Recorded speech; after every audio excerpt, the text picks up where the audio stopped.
Halo semuanya, salam sejahtera. Kami dari kelompok 1 yang beranggotakan Adam Adriansyah, Naisha Mutyadianti, dan saya sendiri Amanda Agustin. Di sini kami akan membahas materi tentang ilmu ekonomi pada mata kuliah Ekonomi Mikro. Langsung aja yuk kita masuk ke materinya. Apa itu ilmu ekonomi? Sebagaimana yang sudah kita ketahui, bahwa dalam kehidupannya manusia mempunyai kebutuhan yang beraneka ragam dan dalam jumlah yang banyak, sedangkan barang-barang dan jasa-jasa yang tersedia itu tidak memenuhi kebutuhan tersebut karena sangat terbatas. Nah, adanya perbedaan pernyataan tersebut menyebabkan munculnya ilmu ekonomi. Nah, apa sih ilmu ekonomi itu? Menurut Profesor Samuel Sony, ilmu ekonomi adalah suatu studi mengenai individu dan masyarakat membuat pilihan dengan atau tanpanya penggunaan uang dengan menggunakan sumber-sumber daya yang terbatas, tetapi dapat digunakan dalam berbagai cara untuk menghasilkan berbagai jenis barang dan jasa, lalu mendistribusikannya untuk kebutuhan konsumsi di masa sekarang atau di masa yang akan datang kepada berbagai individu dan golongan masyarakat. 10 prinsip ekonomi. Ekonomi adalah sekumpulan orang yang berinteraksi satu sama lain dalam perjalanan hidup mereka, karena perilaku suatu ekonomi mencerminkan perilaku para individu pelakunya. Maka kita awali ekonomi ini dengan 4 prinsip pengambilan keputusan secara pribadi. Prinsip pertama, orang menghadapi masalah trade-off. Untuk memperoleh sesuatu yang kita suka, kita biasanya harus menyerahkan atau mengorbankan hal lain yang kita sukai. Nah, membuat keputusan menyebabkan trade-off atau pertukaran kepentingan, yaitu kita merelakan satu hal untuk mendapatkan hal yang lainnya. Contohnya, seperti efisiensi dan pemerataan. Efisiensi ini berfokus pada manfaat maksimal dari sumber dayanya yang langka. Nah, sementara pemerataan memastikan distribusi yang adil dari manfaat tersebut kepada masyarakat. Prinsip kedua, biaya adalah apa yang harus dikorbankan untuk memperoleh sesuatu. Pada prinsip kedua ini, mengacu pada konsep biaya peluang atau opportunity cost. Biaya peluang ini menjelaskan bahwa dalam setiap keputusan ekonomi yang kita buat, kita harus memilih antara berbagai alternatif yang ada atau memerlukan perbandingan antara biaya dan manfaat dari suatu yang kita inginkan. Karena apa yang kita korbankan dari pilihan yang kita tidak ambil merupakan biaya dari keputusan yang kita pilih. Contohnya, pada saat kita memutuskan untuk kuliah. Nah, dari situ kita melihat apa manfaat dari kuliah tersebut. Misalnya, untuk meningkatkan pengetahuan lebih atau menambah wawasan baru dan semacamnya. Nah, tetapi dari perjalanan memutuskan kuliah tersebut, ada biaya serta waktu yang akan kita korbankan. Nah, dari situ nih, kita harus bisa melihat atau membandingkan apakah memutuskan kuliah itu worth it untuk diambil atau tidak ya, dengan hal yang harus dikorbankan untuk memperoleh sesuatu tersebut.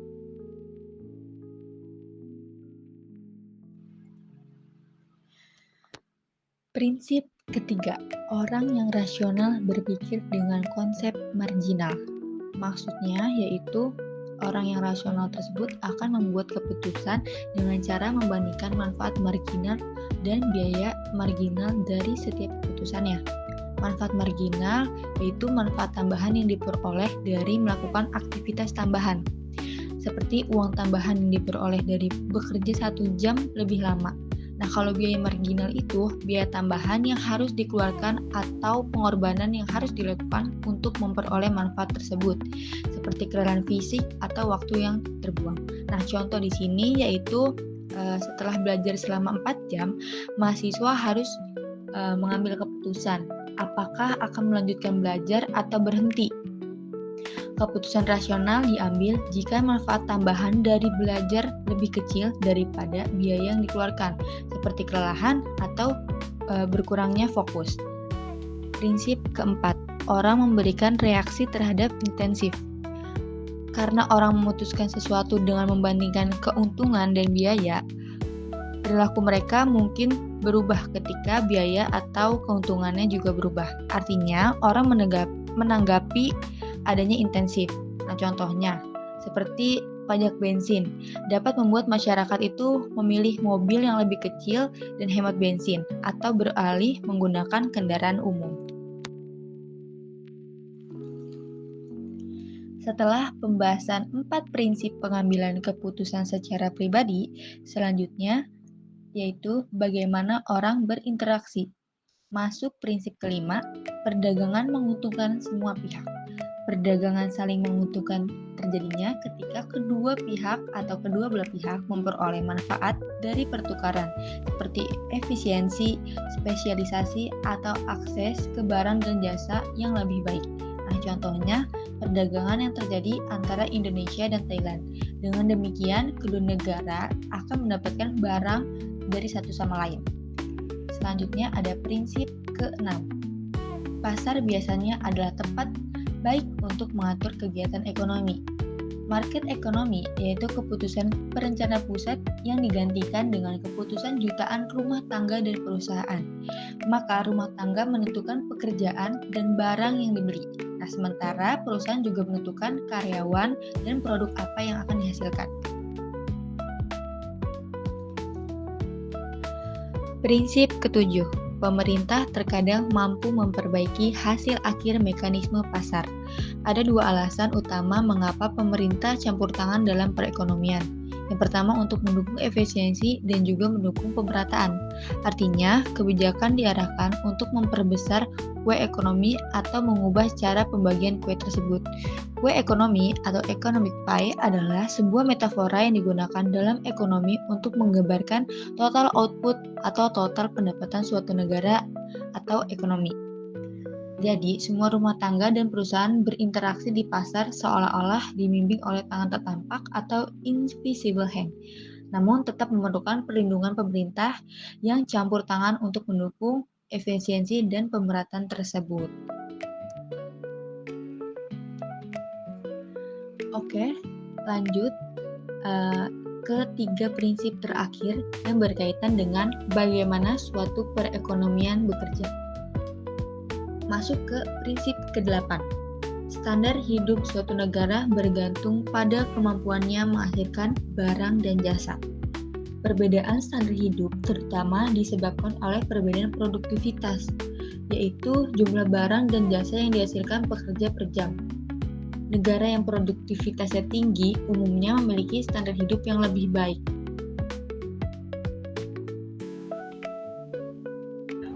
Prinsip ke-9. Harga-harga naik ketika pemerintah mencetak uang terlalu banyak. Inflasi adalah peningkatan harga secara keseluruhan dalam perekonomian yang salah satunya disebabkan oleh pertumbuhan jumlah uang. Dengan pencetakan uang yang besar oleh pemerintah dapat menurunkan nilai uang juga loh. Selanjutnya, prinsip ke-10. Masyarakat menghadapi masalah trade-off antara inflasi dan pengangguran. Penambahan jumlah uang beredar oleh pemerintah dapat menyebabkan inflasi dalam jangka pendek, sehingga menurunkan tingkat pengangguran. Trade-off antara inflasi dan pengangguran ini dapat digambarkan oleh kurva Philip. Pada slide kali ini, kita akan membahas jenis-jenis analisis ekonomi. 1. Ekonomi deskriptif.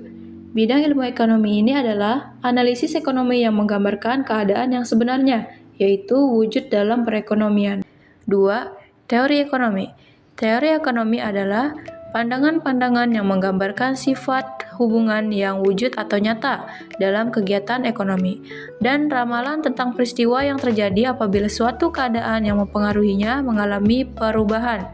Ketiga, ekonomi terapan. Disebut juga sebagai teori kebijakan ekonomi, yaitu cabang ilmu ekonomi yang menelaah tentang kebijakan yang perlu dilaksanakan untuk mengatasi masalah-masalah ekonomi. Slide selanjutnya, sifat-sifat teori ekonomi. A. Variabel-variabel. Variabel adalah unsur yang penting dalam setiap teori. Sebagai contoh, perhatikan peranan variabel dalam teori harga.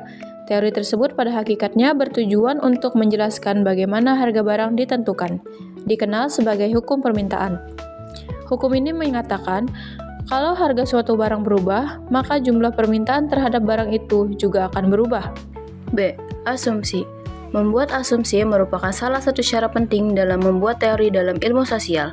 Tanpa asumsi, sangat sukar untuk menjelaskan sifat-sifat perhubungan di antara berbagai variabel, oleh karena kegiatan ekonomi dan kehidupan perekonomian sangat kompleks sifatnya. Poin selanjutnya, C, yaitu hipotesis. Hipotesis adalah pernyataan tentang hubungan antara variabel. Hubungan ini dibedakan menjadi dua golongan. Yang pertama, hubungan langsung, di mana perubahan nilai bergerak searah seperti peningkatan pendapatan yang meningkatkan konsumsi. Kedua, hubungan terbalik, di mana perubahan nilai bergerak berlawanan, seperti kenaikan harga yang mengurangi permintaan. Poin D, yaitu membuat ramalan. Membuat ramalan merupakan peranan penting dalam teori ekonomi yang menjelaskan fungsi perekonomian dan meramalkan kondisi masa depan. Peramalan ini dapat menjadi dasar untuk merumuskan langkah-langkah perbaikan dalam perekonomian. Oke, pada slide berikut ini kita akan membahas perilaku dan aktivitas ekonomi. A. Perilaku ekonomi. Perilaku ekonomi adalah perilaku yang timbul sebagai tanggapan terhadap dorongan keinginan manusia untuk memenuhi kebutuhan hidupnya, khususnya kebutuhan yang bersifat kebendaan. Pengambil keputusan ekonomi dapat dibedakan menjadi 3 kelompok yang kita sebut sebagai pelaku ekonomi, yaitu 1. Rumah tangga keluarga, disebut sebagai household dan dapat berupa organisasi keluarga atau dapat pula berupa organisasi perorangan. 2. Rumah tangga perusahaan, yang dengan singkat kita sebut juga sebagai produsen, perusahaan, atau badan usaha yang melaksanakan kegiatan-kegiatan ekonomi. 3. Rumah tangga pemerintah, yang biasa disebut sebagai pemerintah menjalankan macam kegiatan ekonomi seperti membeli sumber daya terutama manusia, yaitu barang dan jasa. B. Aktivasi ekonomi. Siapa saja pelaku yang terlibat? Yang pertama, RT, rumah tangga yang memiliki sumber daya seperti tenaga kerja, tanah, moda, dan keterampilan, dan berperan sebagai konsumen yang membeli barang dan jasa. Yang kedua, firm atau perusahaan yang menggunakan sumber daya dari RT untuk memproduksi barang dan jasa, dan menjual barang dan jasa kepada rumah tangga. Selanjutnya, peran faktor produksi dan pendapatan. Selain barang dan jasa, rumah tangga menyediakan faktor produksi kepada perusahaan, yaitu man atau tenaga kerja, land atau tanah, capital atau modal, dan skill. Sebagai imbalan atas faktor produksi, perusahaan membayar rumah tangga dengan pendapatan berupa wage atau upah, interest atau bunga, rent atau sewa, dan profit atau keuntungan. Alat-alat analisis dalam ilmu ekonomi. Yang pertama, peranan grafik dalam analisis ekonomi dalam teori ekonomi. Usaha untuk memberikan penerangan yang lebih jelas mengenai teori ekonomi dilakukan dengan bantuan grafik dan kurva. Yang kedua, peranan statistik dalam analisis ekonomi. Ilmu statistik memegang dua peranan penting berikut. A. Menyediakan berbagai jenis angka indeks untuk menunjukkan kecenderungan perkembangan variabel-variabel ekonomi tertentu dari waktu ke waktu. B. Menguji atau menyelidiki kebenaran pandangan dalam teori-teori ekonomi. Selanjutnya, saya akan membahas tentang analisis positif dan analisis normatif. Analisis positif adalah pendekatan yang berfokus pada fakta dan realitas. Pendekatan ini bertujuan untuk menjelaskan atau menggambarkan bagaimana dunia atau fenomena sosial bekerja berdasarkan data dan bukti yang ada. Analisis positif tidak memandang baik atau buruknya suatu fenomena, melainkan hanya menggambarkan keadaan yang ada secara objektif dan analitis. Contoh, jika pemerintah menurunkan pajak, maka konsumsi masyarakat akan meningkat. Ini adalah contoh analisis positif karena hanya menjelaskan kemungkinan akibat dari kebijakan tanpa menyatakan apakah kebijakan itu baik atau buruk. Analisis normatif berfokus pada penilaian dan rekomendasi mengenai apa yang seharusnya dilakukan berdasarkan standar atau nilai tertentu. Pendekatan ini bersifat subjektif, melibatkan pertimbangan nilai, moral, dan pandangan pribadi atau kelompok, serta memberikan panduan tentang apa yang seharusnya terjadi. Contoh, pemerintah seharusnya menurunkan pajak untuk meningkatkan kesejahteraan rakyat. Ini adalah analisis normatif karena memberikan rekomendasi berdasarkan nilai yang dianggap penting atau kesejahteraan rakyat, tanpa membahas fakta atau data yang menunjukkan apa yang akan terjadi jika kebijakan itu diterapkan.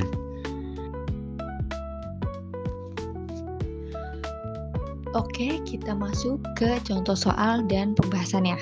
Soal pertama, dalam konteks perekonomian Indonesia, bagaimana peran invisible hand bekerja di pasar? Apakah mekanisme pasar selalu menghasilkan hasil yang efisien? Nah, jelaskan dengan contoh nyata.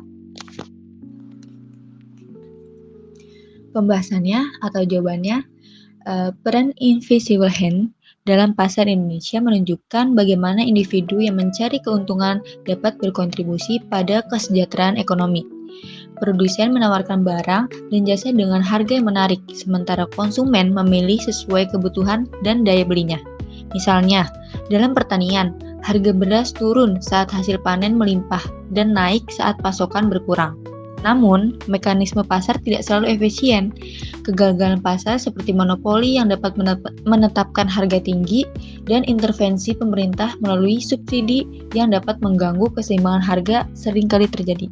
Nah, oleh karena itu, penting banget untuk menemukan keseimbangan antara kebebasan pasar dan regulasi untuk mencapai keberlanjutan ekonomi. Nah, sekarang kita akan masuk ke contoh soal kedua. Bandingkan dan jelaskan pendekatan analisis positif dan normatif dalam ilmu ekonomi. Dalam konteks kebijakan fiskal, mana yang lebih sering digunakan oleh pemerintah dan mengapa? Sekarang, aku akan membahas jawaban dari pertanyaan contoh soal kedua. Jawabannya adalah analisis positif berfokus pada deskripsi dan penjelasan fenomena ekonomi tanpa penilaian nilai. Pendekatan ini menjawab pertanyaan, apa yang terjadi? Dengan menggunakan data dan fakta. Sebaliknya, analisis normatif melibatkan penilaian nilai dan opini tentang bagaimana seharusnya sesuatu dilakukan. Pendekatan ini menjawab pertanyaan, apa yang seharusnya terjadi? Dalam konteks kebijakan fiskal, pemerintah lebih sering menggunakan analisis positif karena kebijakan perlu didasarkan pada data objektif untuk memahami dampak perubahan pajak atau pengeluaran. Meskipun analisis positif penting, analisis normatif juga diperlukan untuk menentukan tujuan kebijakan, sehingga keduanya saling melengkapi. Contoh soal 3, jelaskan bagaimana hubungan antara produktivitas tenaga kerja dan standar hidup suatu negara bisa dijadikan dasar dalam menyusun kebijakan pembangunan ekonomi. Nah, jawabannya karena produktivitas tenaga kerja berpengaruh besar terhadap standar hidup. Karena peningkatan produktivitas meningkatkan pendapatan, memungkinkan masyarakat memenuhi kebutuhan dasar, dan meningkatkan kualitas hidup. Hal ini juga mendorong pertumbuhan ekonomi, menciptakan lapangan kerja, dan mengurangi pengangguran. Kebijakan pembangunan yang fokus pada produktivitas melibatkan investasi dalam pendidikan dan pelatihan. Negara dan tenaga kerja produktif lebih kompetitif di pasar global, menarik investasi, dan meningkatkan ekspor. Oleh karena itu, hubungan antara produktivitas dan standar hidup sangat penting dalam merumuskan kebijakan pembangunan ekonomi yang efektif. Baik, kita sampai dalam kesimpulan presentasi kali ini. Kesimpulannya adalah pemaparan dapat disimpulkan bahwa ilmu ekonomi adalah bidang yang berperan penting dalam memahami bagaimana individu, rumah tangga, perusahaan, dan pemerintah mengambil keputusan dalam mengalokasikan sumber daya yang terbatas. Dengan memahami konsep-konsep dasar ini, kita dapat lebih bijak dalam menilai kebijakan ekonomi, memahami perubahan ekonomi global, serta mengambil keputusan ekonomi dalam kehidupan sehari-hari. Ekonomi bukan hanya tentang angka, tetapi juga tentang bagaimana kita membuat pilihan untuk mencapai kesejahteraan bersama.